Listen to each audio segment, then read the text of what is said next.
Charla histórica. Tu conexión con el pasado.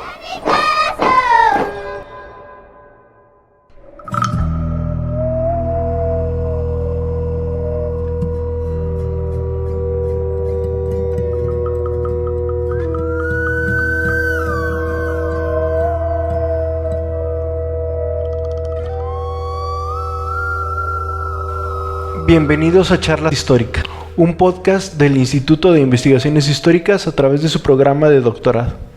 Están con Luis Alejandro Vallebueno y tengo el gusto y el honor de entrevistar a mi compañera Natalia Aguilar, que nos va a hablar de su programa de tesis que está elaborando. Bienvenida, Natalia. Gracias, Alejandro. Gracias por este espacio. La charla de hoy va a versar sobre el desplazamiento forzado, que es el tema que tiene Natalia. ¿Nos puedes contar, introducir por qué te ha interesado este tema? Así es, Alejandro. Yo les voy a hablar sobre una tipología de la migración, que es el desplazamiento forzado interno. El desplazamiento forzado interno se trata de las personas que migran o salen de sus lugares de origen para dirigirse a otros lugares, pero dentro de su mismo país. Es decir, las personas desplazadas no atraviesan fronteras y son desplazados comúnmente por diferentes causas que obedecen sobre todo a acciones violentas, a desastres naturales, pero en este caso, para mi investigación de doctorado, me estoy centrando en las personas desplazadas por violencia en Michoacán. Desde una perspectiva histórica, ¿qué periodo abarcas? ¿Desde dónde vienen tus antecedentes? Mira, yo empecé a trabajar este tema en mi tesis de maestría, que se titula Desplazamientos poblacionales durante la Revolución Mexicana. Aquí fue donde encontré este primer antecedente, pero obviamente en las migraciones o en las poblaciones siempre ha existido el desplazamiento forzado desde la era de los vikingos, desde que el ser humano se moviliza alrededor de la tierra, siempre ha ido en busca de mejores condiciones y las guerras o los conflictos políticos, religiosos han expulsado gente de sus pueblos, de sus lugares de origen. Y yo, cuando empecé a investigar este tema, lo centré en la época de la Revolución Mexicana en Michoacán, porque encontré estos primeros antecedentes donde la etapa de la Revolución Maderista en Michoacán, el bandidaje encabezado por Inés Chávez García, por ejemplo, expulsaron a muchas personas de sus pueblos, de sus municipios, y que comúnmente se dirigieron a la capital michoacana. Hay una notita del periódico El Centinela, que es de junio de 1918, y es muy interesante esa nota porque te relata cómo personas de Sinapecuaro, de Cuitzeo, de Puruándiro, de municipios aledaños a Morelia, estaban desplazándose a la capital del estado porque las chusmas, como ahí los llaman, o los bandidos, los estaban amenazando, les estaban robando sus cosas, los despojaban de sus viviendas, de sus pertenencias, y pues esta gente lo que hacía era desplazarse a la capital del estado para mantenerse a salvo. El desplazamiento forzado tiene una característica de que se trata sobre todo de personas del medio rural que van al medio urbano. ¿Por qué? Porque el medio urbano siempre va a significar un espacio que ofrece un poco más de protección que el medio rural. Entonces, en esta nota del Centinela se explica esto, ¿no? Cómo estas personas tenían que dejar sus lugares y establecerse en Morelia, pero también se ve esta otra parte de que Morelia no estaba en condiciones para recibir gente. Es decir, no había albergues, las personas a lo mejor se cobijaban con algunos de sus amigos o familiares, pero en realidad la ciudad no estaba en una condición idónea para cobijar, para proteger, para darles trabajo a estas personas. Entonces también fue como un problema para poder integrar a estas personas desplazadas. Aquí tengo este primer antecedente que es en la Revolución Mexicana y que fue el que trabajé en la maestría, pero que poco a poco se fue ampliando, poco a poco lo fui llevando al presente y es así como llegué a mi tema que estoy trabajando desde el presente, prácticamente desde 2000 2008, bueno, desde 2006 que Felipe Calderón le declara la guerra a los grupos del narco. Ahí fue cuando se incentiva una ola de violencia que va a hacer que muchas personas se desplacen. Entonces ahí tengo esta nueva temporalidad que quiero trabajar. Pero obviamente, además de la revolución, está en México está el caso de Chiapas, que también este conflicto político, religioso, expulsó a muchas personas y que está ahí presente, ¿no? Ahí tengo esos antecedentes, pero esta vez me quiero centrar en cuestiones más actuales. Entonces, tu proyecto de investigación tiene una mirada muy sociológica, ¿no? Así muy es. actual. Involucra conceptos como violencia, como migración, que nos habla mucho de la identidad regional del michoacano. ¿Nos podrías contar cuáles son tus problemas, tus fuentes para abordar una temporalidad tan actual? Mira, las fuentes, bueno, yo estoy planteando un trabajo con un enfoque cualitativo. ¿Por qué? Porque en este trabajo voy a hacer mucha labor etnográfica. Una de mis herramientas principales para conseguir información es la entrevista a estas personas desplazadas, a estas víctimas que pues me van a contar su testimonio. Y asimismo yo voy a ir recreando esta experiencia que vivieron al ser desplazados desde el momento en el que tuvieron un ataque violento o sufrieron un ataque violento, hasta que llevaron a cabo el desplazamiento y se integraron en una nueva población. Esto de los testimonios es muy importante porque a partir de ellos sabes la experiencia de las personas y tratas de entenderlos y de saber esta vulnerabilidad que ellos tienen, pero también representa un problema. Porque muchas veces la gente que es víctima del desplazamiento forzado interno no quiere darte un testimonio. No es para ellos fácil hablar de esta experiencia mala, que obviamente les trae malos recuerdos, les hace revivir un momento malo en su vida. Y mucha gente no quiere hablar. A veces es difícil conseguir este tipo de entrevistas, pero siempre va a haber alguien que sí te quiere contar su testimonio. Yo, para proteger a mis personas entrevistadas, voy a usar seudónimos, porque pues es un problema vigente. Muchas personas pues lo han vivido recientemente y también por eso se limitan a hablar, porque no quieren que se tome represalias contra ellas, ¿no? Y bueno, es bien interesante la visión de nuestra entrevistada de hoy, ¿no? De cómo la historia es un proceso que está en construcción, no es una cosa necesariamente del pasado, sino que nos habla del mundo de hoy, de las problemáticas actuales. Yo creo que desde el punto de vista archivístico vas a tener problemas para acceder a la información.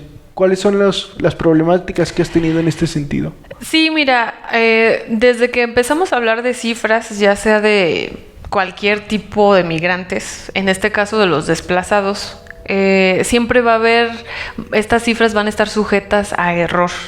¿Por qué? Porque no todas son contabilizadas de la mejor manera, porque no existe un organismo dedicado como tal a contabilizar a las personas que migran por violencia. Entonces, siempre hay un margen de error, pero son referentes. Las cifras siempre van a ser referentes, a pesar de que puedan ser erróneas o no pueda ser lo más cercano a la realidad, son referentes.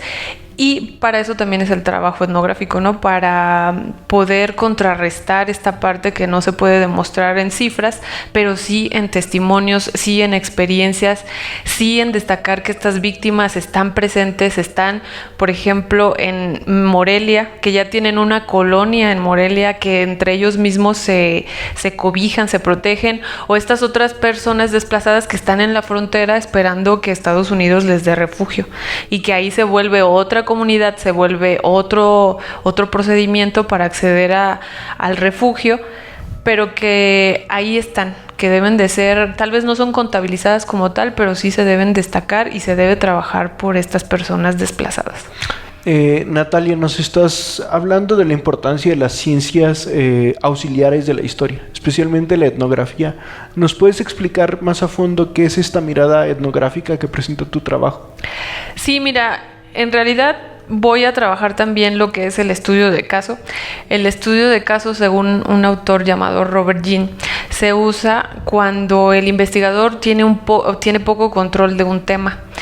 Este tema, como tiene que ver con cantidades de personas que emigran, tiene que ver con violencia, tiene que ver hasta con grupos del crimen organizado, pues se sale un poco de mi control, pero a través de estos estudios de caso es como yo le voy a dar forma. Yo he estado trabajando sobre todo para este momento en un municipio de Tierra Caliente, porque en la Tierra Caliente de Michoacán pues es una zona propicia para enfrentamientos violentos, para control de los espacios por parte de los grupos del crimen organizado, y es de donde sale más gente a la capital, por ejemplo aquí a Morelia, pero también otras ciudades como Ciudad de México, Querétaro y Guadalajara. Entonces, a través de estos estudios de caso por municipios es como yo le voy a dar forma a este desplazamiento forzado interno en la actualidad en el estado de Michoacán. He estado trabajando la Huacana, quiero ampliarlo a otros municipios como Apatzingán, como Nueva Italia, por ahí ya hay trabajos en Aguililla, pero a pesar de que este fenómeno empezó a darse en Tierra Caliente, ya se ha expandido a otros espacios del estado, por ejemplo al oriente michoacano, en Ciudad Hidalgo, en Sinapecuaro, en Queréndaro, que de 2 años para acá también se ha soltado una ola de violencia por esta disputa de las plazas por parte de grupos del crimen organizado, y que ahorita tiene a cientos de personas. Para el caso de Ciudad Hidalgo, el municipio de Ciudad Hidalgo, por ejemplo, hay cientos de personas, sobre todo mujeres, que están en la frontera de Ciudad Juárez solicitando asilo para pasar a Estados Unidos. Y ese es un problema muy interesante, ¿no?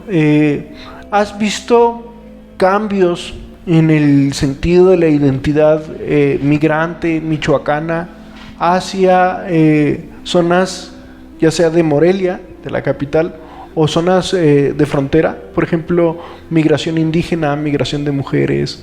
Esta parcelación de tu caso de estudio, ¿cómo ha sido? Sí, yo creo que sí hay cambios. Un migrante siempre va a llevar consigo sus tradiciones, su cultura, su identidad, pero un migrante como tal, entendiéndolo como una persona que planea ese movimiento para salir de un lugar a otro, pero una persona desplazada, hay una diferencia porque ellos son obligados a irse, no tienen de otra más que pues irse. En el desplazamiento forzado interno podemos encontrar 2 categorías, una que se llama desplazamiento reactivo, que es una reacción a un acto violento. Y el preventivo, que como su nombre lo dice, es para prevenir este acto violento. Ya vives en un entorno violento y sabes que a lo mejor algún día puedes experimentar una acción violenta hacia tu persona, hacia tu familia, pero desde antes de que lo vivas decides irte para prevenir. Entonces, en el desplazamiento forzado interno, cabe destacar que sí existen este tipo de pérdidas culturales de identidad, porque viven a la zozobra, viven con miedo, ni siquiera quieren recordar o no quieren decir de dónde vienen, porque eso les puede traer consecuencias o les puede resultar algo doloroso. Entonces sí, en ellos sí se puede identificar una pérdida de identidad. Sin embargo, cuando pasan este estrés postraumático, ellos logran de nuevo arraigarse a su lugar de origen. Incluso hay algunas personas que sí retornan a sus lugares de origen, pero la mayoría de personas desplazadas deciden no volver. Recientemente estaba analizando una de mis entrevistas donde una chica, ella le tocó migrar, desplazarse con su familia cuando era apenas una adolescente. Entonces ella me contaba en su entrevista, pues yo ahora vivo en Morelia, tengo una carrera profesional, tengo una familia, tengo un hijo, yo jamás regresaría a la Huacana, que fue de donde ella se salió. Yo jamás regresaría a la Huacana, ¿por qué? Porque es un lugar que me trae malos recuerdos, porque no quiero que mi hijo conozca ese lugar violento. Entonces sí hay muchas personas sí pierden esta identidad. Muy bien. Finalmente, Natalia, yo quisiera que nos ayudaras a hacer una reflexión, ¿no? Tu trabajo nos habla mucho, nos invita mucho a la reflexión. ¿Tú ves algún sentido de tradición, de continuidad entre los procesos de desplazamiento de la Revolución Mexicana con los que hemos sufrido los últimos años? Sí, hay una continuidad muy marcada porque se repite, pareciera que se repite de nuevo. Actos violentos que azotan a los pueblos, sobre todo pueblos del medio rural, donde su mayor protección es el desplazamiento forzado. Entonces sí se vuelve a repetir este patrón y hay que saberlo identificar, ¿no? Porque a pesar de que estoy trabajando un tema desde una temporalidad muy reciente, no hay que perder de vista estas partes históricas, estos antecedentes que nos van a dar luz y nos va a demostrar que siempre hay patrones en estos conflictos sociales, en estos fenómenos sociales, y que sin duda se puede trabajar para proteger a estas personas, para apoyarlas, para darle un poco más de trabajo en cuestiones legislativas, para poner sobre la mesa de discusión el fenómeno y para que el gobierno elabore políticas públicas que protejan a estas personas. Y que sepan que no son problemas actuales, sino que vienen desde hace muchos años. Muchas gracias, Natalia. Compañeros auditores, esto ha sido Charlas Históricas, un podcast del Instituto de Investigaciones Históricas de la Universidad Michoacana de San Nicolás de Hidalgo. Estuvimos con ustedes, Luis Alejandro Vallebueno y Natalia Aguilar López. Muchas gracias.